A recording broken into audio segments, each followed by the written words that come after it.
equal treatment under the law, responsible taxation, accountability, and freedom of information are some of the main tenets of the Coalition for Responsible Taxation and a petition demanding that Bahamians wake up and speak out. The coalition is preparing to ramp up its efforts to make Bahamians more aware of the country's dire fiscal situation and have a say on what is done about it. Christina McNeil has more in this report. Wake up, Bahamas. It's the message of the Coalition for Responsible Taxation, which is urging government to put off the July 1st implementation date of value-added tax. Co-chair of the committee, Robert Myers, says it's something that every Bahamian should be very concerned about. This is absolutely not a political issue. This is a Bahamian issue. This is about, a pivotal tax change, and it's a big issue. It's one that will affect us for a very long time, and if we don't get it right, it's one that could potentially sink us. The whole idea of Wake Up Bahamas is to wake up the consumer and make them recognize and realize that this is a consumer tax and it's going to have an impact on their standard of living, their disposable income.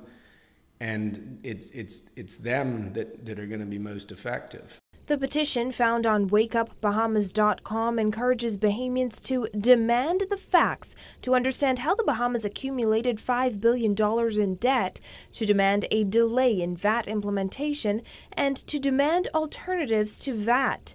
In signing the petition, people agree that the national debt must be reduced, but that government should delay the implementation to allow members of the public and private sector to make responsible decisions before final determinations are made. The petition calls for a way forward that will be financially viable and sustainable for generations to come. In examining VAT, Myers says you must not only look at tax reform and fiscal reform, but everything that has led the Bahamas to this point. It's into, and this is sort of segueing into what you were just talking about, it absolutely gets into issues of the rule of law. What's happened is over the last 35, 40 years, you've seen a breakdown in the rule of law. People in the public sector are failing to enforce the rule of law. So they're not seizing properties back when they don't pay property tax. That has an effect on the budget. They don't, they're not making a decision on web shops. They're not making a decision. The courts are slow. The ease of doing business is slow. Myers says all of these elements are related, and VAT will not be the pill that solves all problems. Rather, consumers are being asked to pay a tax to support the government and its expenditure. Through the Wake Up Bahamas initiative, Bahamians are being asked to consider how VAT has impacted other countries in the region, St. Kitts and Nevis in particular. It's just killing poor people. The simple fact is that as soon as VAT went in, lots of prices went up, and I haven't exactly seen them coming down so fast. So the money come, money gone. So the poor people have had it more difficult. As a country, let me warn you that you are stepping into the unknown if you are to introduce VAT. I would say to you, find other means of raising revenue. I personally would like to see VAT eradicated. Ask us if we like VAT, everybody will tell you no. I think definitely we would turn it back to a pre-VAT. Myers says there are still a number of unanswered questions surrounding the implementation of VAT, including the details of the tariff schedule, which will lay out revised customs duties based on value-added tax. He says the coalition would also like to see a dynamic model to detail how VAT will impact the country for years to come. The IDB did some what we would call static modeling that has some misgivings with regards to projections. It looked at historical data and not projections.